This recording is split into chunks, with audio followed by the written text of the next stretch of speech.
Bonjour à tous. Nous connaissons ce qu'est le casier judiciaire. C'est en fait un papier sur lequel se trouvent inscrites toutes nos infractions les plus importantes et qui vont nous suivre toute notre vie. Ainsi, pour certains emplois, on demande un extrait de casier judiciaire pour vérifier que nous n'avons pas commis des infractions qui nous empêchent d'accéder à tel ou tel poste, telle ou telle fonction. Un casier judiciaire vierge est donc essentiel pour certains métiers. Alors, c'est en quelque sorte une mémoire, mais pas une mémoire positive, c'est une mémoire négative. Voilà les mauvaises choses que nous avons faites dans notre passé, et quelle que soit la vie que nous avons depuis, ce casier judiciaire va nous suivre et va, permettez-moi l'expression, nous empoisonner l'existence jusqu'à notre mort.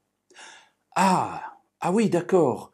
Oui, mais vous avez fait telle chose. Vous avez été telle chose dans votre passé. Et ainsi, ce casier judiciaire va nous suivre comme une malédiction qui jamais ne sera effacée.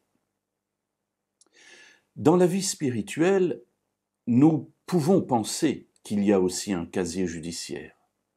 D'ailleurs, des gentils frères et sœurs, des gentils amis, des gentils membres de nos familles, cela dépend du contexte où nous nous trouvons, se font un devoir de nous rappeler avec beaucoup d'amour et de bienveillance qu'avant nous avons été telle ou telle chose. Et évidemment, cela nous fait souffrir parce qu'on a l'impression finalement que le travail qui a été accompli sur nous-mêmes, soit par nos propres forces, soit lorsque nous sommes croyants grâce à la présence de l'Esprit en nous, eh bien finalement n'a servi à rien. Oui, j'ai été voleur, mais cela fait 20 ans que je ne le suis plus et on se souvient toujours que j'ai été voleur. Oui, j'ai fait telle ou telle faute, cela fait 10 ans, cela fait 40 ans, mais on se souvient toujours que j'ai fait telle ou telle faute. Alors, mes amis, dans la vie spirituelle réelle, normale, celle conduite par Dieu, il est intéressant de voir que le casier judiciaire se remet à zéro, redevient vierge lorsque nous rencontrons le Seigneur, lorsque nous rencontrons Dieu.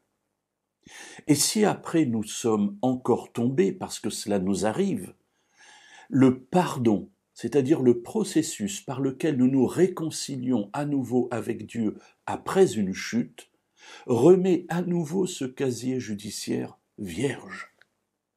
Aux yeux de Dieu, nos péchés sont comme s'ils avaient été jetés au fond de la mer, comme les nuages qui vont s'étirer et disparaître.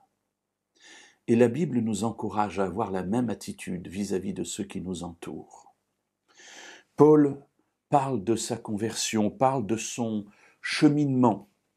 Et alors qu'il monte à Jérusalem, il va rencontrer les apôtres, les personnes les plus considérées, dit-il. Dans la lettre aux Galates au chapitre 2, verset 6, il dit « Quant à ceux qui paraissaient les plus considérés », et il ajoute un petit commentaire. « Ce qu'ils avaient été autrefois m'importe peu. Dieu ne fait pas de considération de personne.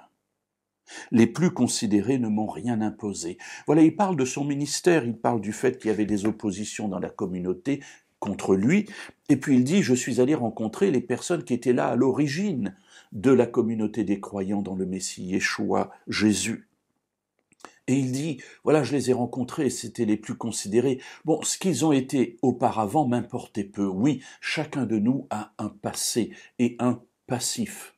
Mais la Bible nous encourage à faire abstraction de ces choses-là, parce que Dieu ne fait pas de considération de personne, et il nous invite à faire de même.